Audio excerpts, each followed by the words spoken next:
सैकड़ों की संख्या में खड़ी ये भीड़ बस्तर के आदिवासियों की है। दूसरी ओर इनके सामने छत्तीसगढ़ सरकार का प्रतिनिधिमंडल या यूं कहें कि सरकार है, जो इनका दुख सुनने यहाँ आई हुई है। इन दोनों के बीच में एक गहरा गड्ढा है। दरअसल सिलगेर गोलीकांड को लेकर मचे बवाल के बीच 3 जून को सरकार का प्रतिनिधिमंडल प्रदर्शनकारी आदिवासियों से वार्ता के लिए यहाँ पहुँचा हुआ है। इसके लिए जो जगह तय की गई वो था तर्रेम का पटेल पारा, जहां एक पुल के निर्माण के लिए गहरा गड्ढा खोदा गया है। गड्ढे के एक छोर पर प्रदर्शनकारी आदिवासी और दूसरी छोर पर सरकार का प्रतिनिधिमंडल था। हमारे वो व्यूअर जो सिलगेर गोलीकांड के बारे में नहीं जानते, उनके लिए बता दें कि 12 मई 2021 को सुकमा ज़िले के सिलगेर में सुरक्षा बलों का एक नया कैंप खोला गया। 13 मई से 82 गांव के करीब 7000 आदिवासी इस कैंप का विरोध करने लगे।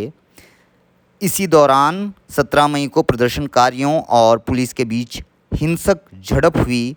इसमें गोली लगने से 3 लोगों की मौके पर ही मौत हो गई और एक गर्भवती महिला की भगदड़ में घायल होने के कारण 23 मई को मौत हो गई। तब से अब तक आदिवासियों का प्रदर्शन जारी है। बहरहाल सांसद दीपक बैज के नेतृत्व में बस्तर संभाग के 8 विधायक प्रदर्शनकारियों से चर्चा के लिए पटेल पारा पहुंचे। इनके बीच 2 दौर की चर्चा हुई। पहले दौर की चर्चा करीब 2 घंटे तक चली। इस दौरान हुई बारिश में भी आदिवासी वहां पन्नियों और ताड़ पेड़ के सूखे पत्तों से खुद को बचाते हुए डटे रहे। वार्ता में आंदोलनकारियों की जो मुख्य मांगें थीं, उनमें सुरक्षा बलों के नए कैंप को सिलगेर से हटाना, आंदोलन के दौरान मृत आदिवासियों के सम्मान में बने स्मारक को नहीं तोड़ना, आंदोलन का नेतृत्व कर रहे लोगों को पुलिस द्वारा जबरिया परेशान ना करना, आदिवासियों की भूमि पर बनाए गए कैंप की ज़मीन का मालिकाना हक ग्रामीणों को देना था। इन मांगों को सुनने के बाद प्रतिनिधि मंडल वापस तर्रेम पहुंचा। बताया जा रहा है कि यहां सांसद दीपक बैज ने सरकार से आदिवासियों की मांग की चर्चा की। फिर करीब आधे घंटे बाद वापस वार्ता स्थल पहुँचे। यहाँ दूसरे दौर की बातचीत शुरू हुई।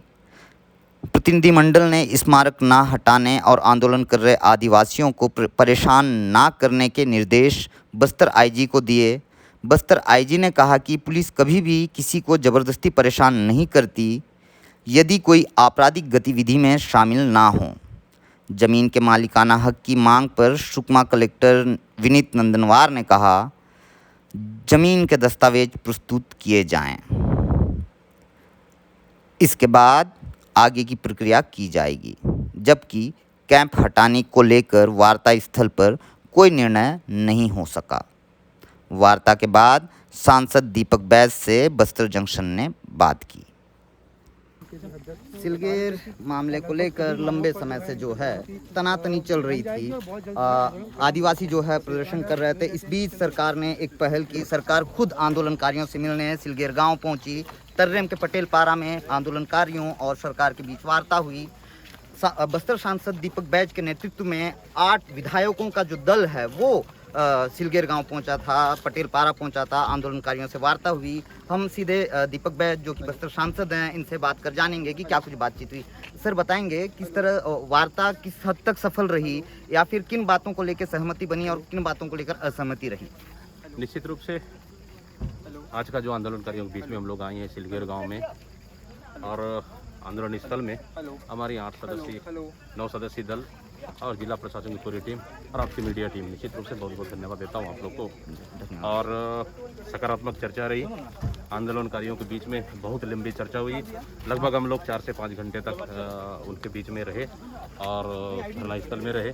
और मुझे उम्मीद है कि बहुत सारे उनकी मांगे थी, उनकी डिमांड थी, तो उन सभी बिंदुओं पे हम लोग डिस्कस किए हैं और लंबी डिस्कस हुई है।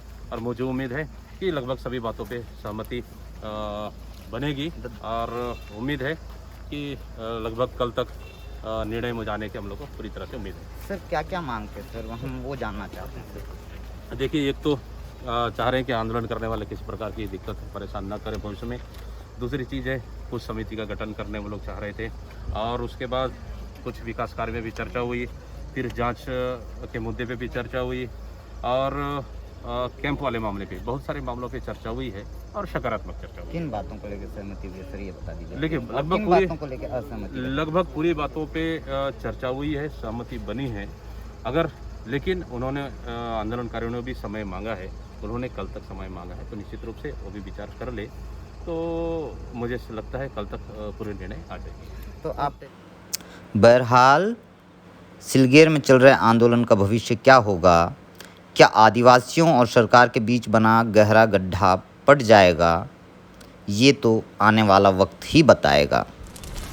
यदि आपको हमारी ये ज़मीनी रिपोर्ट पसंद आई हो तो हमारे इस चैनल बस्तर जंक्शन को सब्सक्राइब करें, वीडियो को लाइक और शेयर ज़रूर करें। धन्यवाद।